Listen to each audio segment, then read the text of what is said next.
नीतीश कुमार की हेमंत सोरेन से होगी। तो लगातार विपक्षी एकजुटता की कवायद को लेकर के अलग अलग राज्यों के मुख्यमंत्रियों के साथ नीतीश कुमार की मुलाकात हो रही है और ऐसे में अब कल रांची दौरे पर होंगे बिहार के मुख्यमंत्री नीतीश कुमार। कल शाम 4 बजे रांची नीतीश कुमार आएंगे, जहां झारखंड के सीएम हेमंत सोरेन से मुलाकात होगी, विपक्षी एकता पर बात होगी।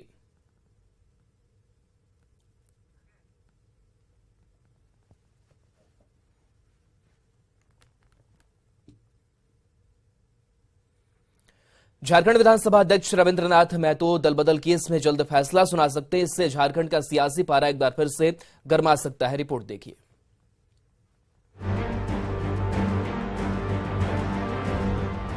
झारखंड की सियासत में एक बार फिर तूफान आने वाला है, क्योंकि स्पीकर के न्यायाधिकरण में बीजेपी विधायक बाबूलाल मरांडी के दल बदल मामले पर सुनवाई पूरी हो गई है और फैसला फिलहाल सुरक्षित रख लिया गया है।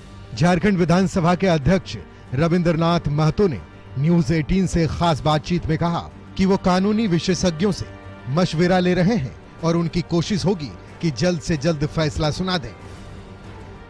पिछले 2 साल तक का जो सुनवाई था, ये बहुत चुनौतीपूर्ण सुनवाई था, इसलिए थोड़ा विलंब भी हुआ। फिर भी हम लोगों ने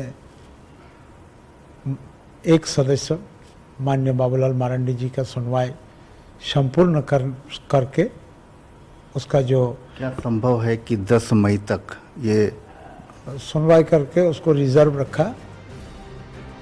स्पीकर के न्यायाधिकरण में बीजेपी विधायक बाबूलाल मरांडी के साथ साथ कांग्रेस विधायक प्रदीप यादव और बंधु तिर्की के मामले पर पिछले 2 साल तक सुनवाई चली और अब फैसले की घड़ी नजदीक आ गई है। ऐसे में सबकी निगाहें स्पीकर कोर्ट के आने वाले फैसले पर इसलिए भी टिकी हुई है, क्योंकि झारखंड विधानसभा के नेता प्रतिपक्ष की कुर्सी का फैसला भी स्पीकर कोर्ट के फैसले से जुड़ा हुआ है। वहीं बीजेपी ने स्पीकर पर सरकार के इशारे पर काम करने का आरोप लगाया है।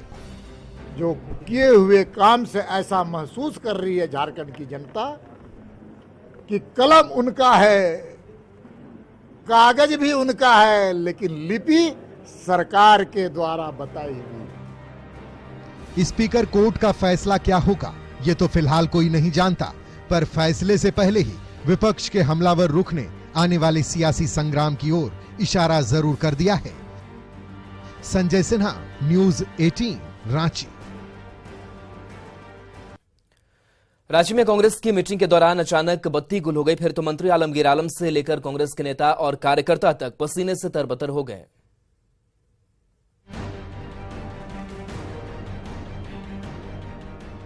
ऐन मौके पर बिजली रानी ने ऐसा दगा दिया कि बीच मीटिंग में बत्ती गुल हुई तो एसी ने भी जवाब दे दिया। फिर तो मंत्री आलमगीर आलम पसीना पोंछते रहे और कांग्रेस नेता पंखा हाँकते रहे। ये तमाशा हुआ कांग्रेस के अल्पसंख्यक प्रकोष्ठ की बैठक में, जहां बिजली रानी के नखरे ने सत्ताधारी दल के नेताओं को पसीने से तरबतर कर दिया। तुरंत बिजली रानी को मनाने की कोशिश शुरू हो गई। बिजली अफसरों के फोन घनघनाने लगे। वक्त गुजरता गया पर बिजली रानी वापस नहीं आई। आखिरकार भोजन का बहाना बनाकर मीटिंग को बीच में ही रोकना पड़ा। 2-4 आधा घंटा बिजली चले जाने से इसका मतलब नहीं है कि बिजली देने में झारखंड सरकार सक्षम नहीं है। बिजली भरपूर है, टेक्निकल फॉल्ट है। उमस भरी गर्मी में बिजली रानी के रूठने का असर रांची वासी तो रोजाना झेलते ही हैं। अंधेरे सभागार में पसीना से लथपथ और हैरान परेशान कांग्रेस नेताओं को भी रांची वासियों का वही दर्द झेलना पड़ा। ऐन मौके पर मीडिया ने सवाल दागा तो कांग्रेस नेताओं के पास कोई संतोषजनक जवाब नहीं था। वो कभी सरकार की नाकामी नकारते रहे, कभी झल्लाते रहे। प्रदेश कांग्रेस अध्यक्ष की दलील तो सुनने लायक थी। करंट अल्पसंख्यक विभाग में इतना ज्यादा है कि जहां से करंट आती है उसका ग्रिड फेल हो गया है। निश्चित रूप से जब कहीं उत्साह भरा कार्यक्रम होता है तो इस तरह के व्यवधान छोटे मोटे उत्पन्न होते हैं। अब कांग्रेस नेता भले ही लाख बहाने बनाए, पर पावर ग्रिड फेल होने से कांग्रेस के अल्पसंख्यक प्रकोष्ठ की बैठक में छाए घुप अंधकार ने बिजली विभाग के दावों की पोल जरूर खोलकर रख दी है। अविनाश कुमार, न्यूज 18, रांची। जमशेदपुर में हिंदूवादी नेताओं की गिरफ्तारी का विरोध जताया गया। चाईबासा के पिल्लई हॉल मैदान में बीजेपी जिला कमेटी की ओर से धरना प्रदर्शन किया गया। पूर्व मुख्यमंत्री बाबूलाल मरांडी ने हेमंत सरकार पर जमकर निशाना साधा। उन्होंने कहा कि हिंदूवादी नेता अभय सिंह और अन्य की जब तक रिहाई नहीं होती है तब तक पार्टी का आंदोलन जारी रहेगा।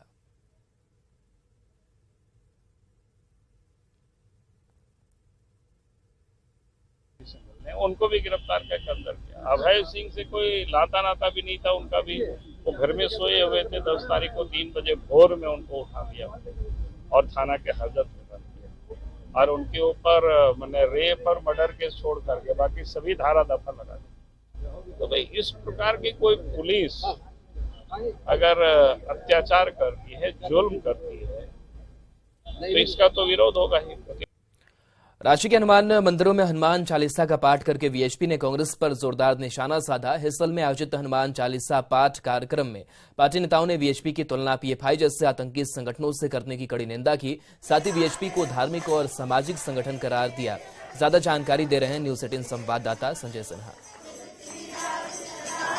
आज देश भर में विश्व हिंदू परिषद की ओर से मंदिरों में हनुमान चालीसा का पाठ किया जा रहा है। राजधानी रांची के कई मंदिरों में भी हनुमान चालीसा का पाठ हो रहा है। हम इस समय राजधानी रांची के पिस्का मोड़ हेसल में हैं, जहां देख सकते हैं कि मंदिरों में भारी संख्या में लोगों की भीड़ उमड़ी है। हनुमान चालीसा का लोग पाठ कर रहे हैं। जहां भी हिंदू माता बहनों पर कहीं कोई अत्याचार हुआ तो उनके पक्ष में खड़ा होने वाला संगठन बजरंग दल, लव जिहाद की शिकार बहनों को मुसलमानों के मांद में से खींच कर लाने वाला संगठन बजरंग दल, वो बिल्कुल राष्ट्रवादी धार्मिक सामाजिक संगठन है।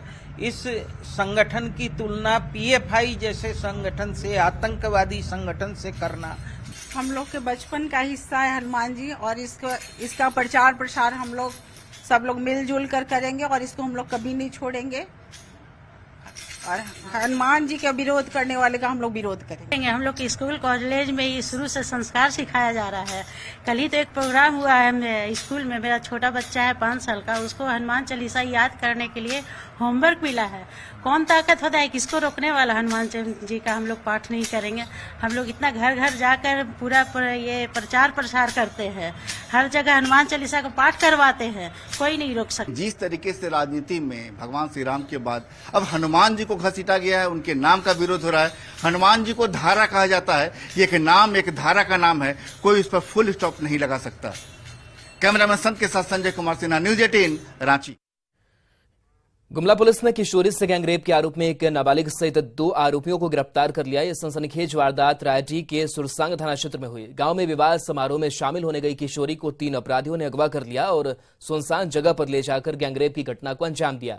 पीड़िता की गुहार पर सुरसांग पुलिस ने त्वरित कार्रवाई की और लालदेव मुंडा को जेल भेजा, जबकि नाबालिग आरोपी को बाल सुधार गृह भेज दिया गया है। तीसरा आरोपी दशरथ उरांव फरार है।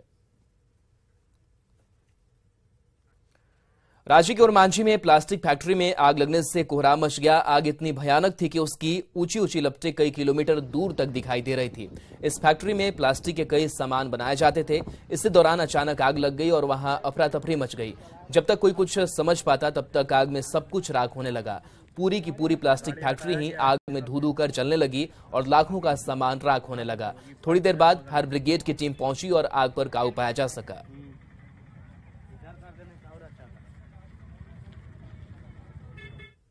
हजारीबाग के बड़का गांव में ऋत्विक कंपनी के डीजीएम सारस कुमार की गोली मारकर हत्या कर दी गई। सारस कुमार कंपनी की गाड़ी से हजारीबाग से किरेडारी के चट्टी बरियातू कोल माइंस जा रहे थे। 2 बाइक पर सवार 4 अपराधी उनका पीछा कर रहे थे। जैसे ही बड़का गांव के आईडीबीआई बैंक के पास मौका मिला, अपराधियों ने उन पर ताबड़तोड़ फायरिंग कर दी। घटना में डीजीएम की मौत हो गई, जबकि उनके बॉडीगार्ड को गोली लग गई। हजारीबाग में प्राथमिक उपचार के बाद उसे रांची के निजी अस्पताल में भर्ती कराया गया। जिससे ऋत्विक कंपनी के डीजीएम की हत्या की गई। वो कंपनी किरेडारी के चट्टी बरियातू कोल माइंस में काम करती है। फायरिंग किया है, इसमें एक सर को गोली लगा है और एक बॉडीगार्ड है उसको लगा है। गाड़ी में 3 लोग सवार थे। हाँ, गाड़ी में 3 किस कंपनी के मैनेजर? कंपनी। किस जगह से आप किधर से आ रहे थे आप? हजारीबाग से आ रहे थे। तो अनफॉर्चुनेटली जो शरद कुमार है उनको ब्रॉड डेड किया गया था, उनका देहांत हो गया है। और जो हमारा बॉडीगार्ड है राजेंद्र प्रसाद, उनको पेट में गोली छू करके निकल गई है। उनकी कंडीशन अभी स्टेबल है। डॉक्टर साहब ने अभी मुझे बताया कि उनका भी फर्दर ट्रीटमेंट चल रहा है और वो जल्दी स्वस्थ हो जाएंगे। अपराधी कौन है, क्या लग रहा है सर? ये अभी इसके बारे में कमेंट करना उचित नहीं होगा, क्योंकि अभी अन्य अभी जो चीज़ें हैं वो हम लोग इन्वेस्टिगेशन करेंगे और इन्वेस्टिगेशन के पश्चात ही कौन अपराधी है, कौन गुट है, किस वजह से फायरिंग हुई है।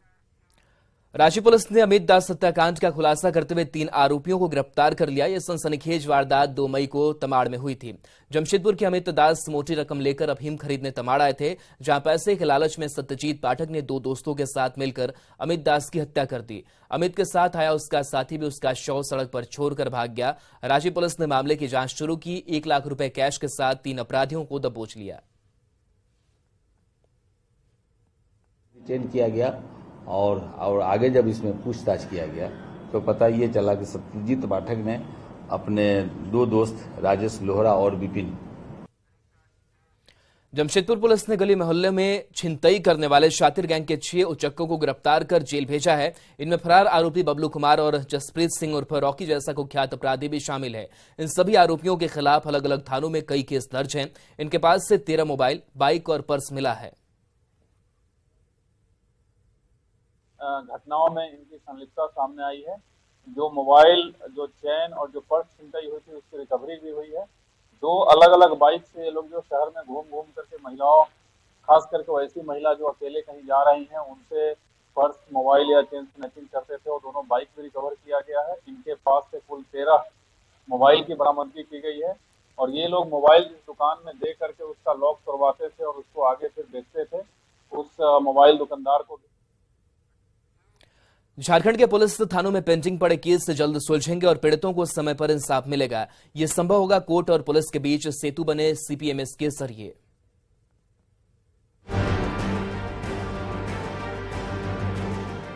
पुलिस थानों में दिन ब दिन जमा होते जा रहे केस के अंबार मुसीबत बनते जा रहे हैं। उसी अंबार को कम करने के लिए कोर्ट प्रोसेस मैनेजमेंट सिस्टम की शुरुआत हुई है। अब पुलिस कर्मियों को वारंट कलेक्ट करने के लिए कोर्ट जाने की जरूरत नहीं, क्योंकि सीपीएमएस में वारंट जारी होते ही संबंधित थाने के सीसीटीएनएस तक तुरंत ऑनलाइन रिपोर्ट पहुंच जाती है। इससे कोर्ट जाने और वारंट का प्रतिवेदन सौंपने का समय तो बचता ही है, कोर्ट और पुलिस के बीच बेहतर समन्वय भी बनता है। बस वहां से इनको स्कैन करना है और थाने से वो डाउनलोड हो जाएगा, तामिला होकर वापस स्कैन बैक होगा और वो उसमें जो रिसीट डिस्पैच का जो मॉनिटरिंग था वो भी इसमें मेंटेन्ड है कि ऑटोमेटिक हम रिसीट और डिस्पैच नंबर दे रहे हैं। सीपीएमएस कोर्ट और पुलिस के बीच सेतु तो बन ही रहा है, इससे समय पर वारंट की तामील भी हो रही है। यही वजह है कि पीड़ितों को समय पर इंसाफ मिलने की उम्मीद भी बढ़ गई है, क्योंकि कागजी खानापूर्ति से छुटकारा मिलते ही पुलिस को कार्रवाई करने के लिए भरपूर समय मिलता है। यही वजह है कि सीपीएमएस को कारगर बनाने के लिए 5 स्तर पर मॉनिटरिंग की जा रही है। वारंट समय पर डाउनलोड हुआ या नहीं, इस पर भी पैनी नजर रखी जा रही है। हजारों की तादाद में हमारी वारंट समन पेंडिंग रहते हैं और अभी का भी फिगर शायद 10,000 के अराउंड है। तो उन सबको मॉनिटर करना अब हमारे लिए इजी रहेगा और इनके लिए भी इजी रहेगा कि आने जाने में और समय की बचत होगी और जो न्याय मिलने की प्रक्रिया है उसमें सहूलियत होगी सभी को। सीपीएमएस का कारगर सिस्टम आने वाले दिनों में झारखंड पुलिस और झारखंड वासियों के लिए वरदान साबित होगा, क्योंकि न सिर्फ तय समय पर पेंडिंग वारंट का निपटारा होगा, बल्कि पीड़ितों तक इंसाफ पहुंचने में भी ज्यादा देर नहीं होगी। ओम प्रकाश, न्यूज़ 18 रांची। रांची के बीजेपी दफ्तर में आयोजित समारोह में गोड्डा के सैकड़ों कांग्रेस, आरजेडी और जेएमएम नेताओं और कार्यकर्ताओं ने बीजेपी की सदस्यता ग्रहण कर ली। वैदिक मंत्रोच्चारण और ढोल नगाड़ों की गूंज के बीच झारखंड प्रदेश बीजेपी अध्यक्ष दीपक प्रकाश ने पार्टी का पट्टा और माला पहनाकर स्वागत किया। उन्होंने दावा किया कि पूरे झारखंड में बीजेपी का संगठन मजबूत हो रहा है और 2024 में होने वाले चुनाव में कांग्रेस का सफाया होना तय है। मुक्ति मोर्चा दावा करता है कि मेरा है, अब संथाल परगना केसरिया हो गया है, केसरिया हो गया है, केसरिया हो गया है और वहां पर कमल फूल सभी विधानसभा में खिलने की तैयारी भारतीय जनता पार्टी कर रही है और वहां का जन समर्थन भी हमको लगातार मिल रहा है। 250 कार्यकर्ता यहाँ पर आए हैं मेरे नेतृत्व में भारतीय जनता पार्टी का दामन थामने के लिए। क्या 2024 को लेकर क्या आप लोग का क्या विजन है? 2024 में एक एक व्यक्ति से मिलेंगे और भारतीय जनता पार्टी के लिए वोट मांगेंगे और एक एक चौखट जाएंगे और गोड्डा लोकसभा से लेकर के पूरे झारखंड में लोकसभा 14 का 14 सीट जीतेंगे और झारखंड में भी भारतीय जनता पार्टी का सरकार। गढ़वा के मेराल प्रखंड कार्यालय में संविदा पर कार्यरत कंप्यूटर ऑपरेटर के घूस वाले वीडियो में नया मोड़ आ गया है। जांच के बाद इस वायरल वीडियो फर्जी पाया गया। हालांकि इससे पहले जब वीडियो वायरल हुआ तो वीडियो ने तत्काल कंप्यूटर ऑपरेटर को कार्यमुक्त कर स्पष्टीकरण की मांग की, लेकिन बाद में इसके सत्यता की पुष्टि नहीं हुई। वायरल वीडियो में दिखाया गया था कि कंप्यूटर ऑपरेटर अरविंद कुमार मनरेगा में काम के बदले 500 रुपए रिश्वत ले रहे हैं। वीडियो ने बताया कि विभाग और कर्मचारी को बदनाम करने के मकसद से किसी ने वीडियो वायरल कर दिया। उन्होंने कहा कि पहली नजर में वीडियो सही लग रहा था, लेकिन बाद में सच सामने आ गया। करने के पश्चात ये पता चला यह जो वायरल वीडियो है वह गलत है और हमारे स्टाफ को फंसाने का एक दुष्प्रचार है, दुष्प्रयास है। गिरिडीह के मदरसा इमदादिया पचंबा में झारखंड राज्य जमीयत राइन महापंचायत की राज्य स्तरीय सम्मेलन की गई। इस सम्मेलन में रांची, हजारीबाग, गिरिडीह, धनबाद समेत राज्य के सभी जिलों के प्रतिनिधियों ने भाग लिया। इस सम्मेलन में समाज में दहेज को पूरी तरह प्रतिबंध लगाने की घोषणा की गई और शिक्षा को बढ़ावा देने, खासकर बालिका शिक्षा पर जोर देने का फैसला लिया गया। बताया गया कि लड़का के तरफ से अगर दहेज की डिमांड की जाएगी तो मौलवी के द्वारा निकाह नहीं कराया जाएगा। वहीं पूरे राज्य में दहेज जैसे कुकृत्य को खत्म करने के लिए महापंचायत के सभी पदाधिकारी पूरे राज्य का दौरा करेंगे और समाज के लोगों के बीच जागरूकता फैलाएंगे।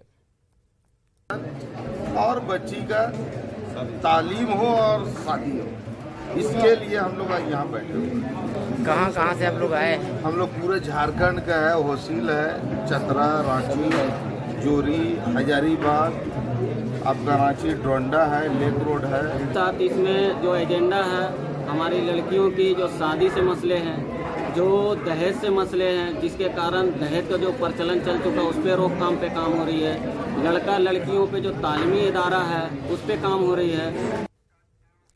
गढ़वा पुलिस और सीआरपीएफ ने भंडरिया के सानिया जंगल के कुदग्रह पहाड़ पर छापा मारा। साथ ही भाकपा माओवादियों के ठिकाने से शक्तिशाली विस्फोटक सामग्री बरामद की। इनमें 5-5 किलो के 16 सिलेंडर बम, 2.5 किलो के 5 सिलेंडर बम और 5 केजी के शक्तिशाली केम बम शामिल है। एसपी अंजनी झा ने बताया कि गुप्त सूचना पर सुरक्षा बलों ने नक्सलियों के ठिकानों पर छापा मारा और बड़ी कामयाबी हासिल की। वित्त मंत्री डॉक्टर रामेश्वर उरांव लोहरदगा में लोगों की समस्या जानने पहुंचे। वित्त मंत्री ने किस्को प्रखंड के क्षेत्र में संचालित सरकार की सभी महत्वाकांक्षी योजनाओं की समीक्षा बैठक प्रखंड मुख्यालय में की। इस दौरान मंत्री का स्वागत किया गया। वित्त मंत्री डॉक्टर रामेश्वर उरांव ने बारी बारी से सभी विभागीय पदाधिकारी और कर्मियों से क्षेत्र में संचालित जन कल्याणकारी योजनाओं के बारे में जानकारी ली। इसके बाद लोगों से जनसुनवाई कार्यक्रम आयोजित कर समस्या को जाना, जिसके निदान के लिए अधिकारियों को कई दिशा निर्देश भी दिए। मौके पर वित्त मंत्री ने कहा कि सरकार की जन कल्याणकारी योजनाओं का लाभ जनता को 100% मिले, इससे हर हाल में तमाम अधिकारी और कर्मी सुनिश्चित करें। हम यहाँ पदाधिकारियों के साथ लोगों की शिकायत सुनते हैं, उनके समस्या के संबंध में सुनाते हैं, वो दरखास्त के रूप में देते हैं। लगभग 100 एप्लीकेशन पड़े हैं हमारे पास, अलग अलग विषय को लेकर, अलग अलग समस्याओं को लेकर के। अब इसको हम सुपुर्द करेंगे वीडियो साहब को और डीएसओ जो खाद्य आपूर्ति के संबंध में है तो डीएसओ को, और पदाधिकारी हैं उनको हम देंगे उनको और उस पर कार्रवाई करेंगे। झारखंड विधानसभा की प्राक्कलन समिति के सदस्य और विधायक नीरल पूर्ति सिमटेगा के बड़की छापर गांव पहुंचे। ये national hockey player Salima Tete का गांव है। विधायक नीरल पूर्ति हॉकी प्लेयर के माता पिता और परिजनों से मिले, साथ ही सलीमा टेटे पर गर्व जताया। परिजनों के आग्रह पर उन्होंने कहा कि हॉकी प्लेयर को घर देने के ऐलान पर वो जल्द ही मुख्यमंत्री हेमंत सोरेन से बात करेंगे। इस रास्ते में सलीमा टेटे जी का भी घर पड़ता है और हमारे राज्य के खिलाड़ी जब देश में नाम कमा रहे हैं, विदेश जा रहे हैं, तो अपने आप को बहुत खुशी लगता है कि झारखंड बहुत प्रतिभा की, झारखंड में मतलब खिलाड़ियों की कोई कमी नहीं है, प्रतिभा की कोई कमी नहीं है। और जिस तरह से आज हमारे सरकार, युवा मुख्यमंत्री जिस तरह से हर क्षेत्र में बढ़ावा दे रहा है, खेल के जगत में भी बढ़ावा दे रहा है, सम्मान दे रहा है, तो ये बहुत गर्व की बात है। और चलिए न्यूज़ 18 बिहार झारखंड पर खबरों का सिलसिला लगातार जारी है।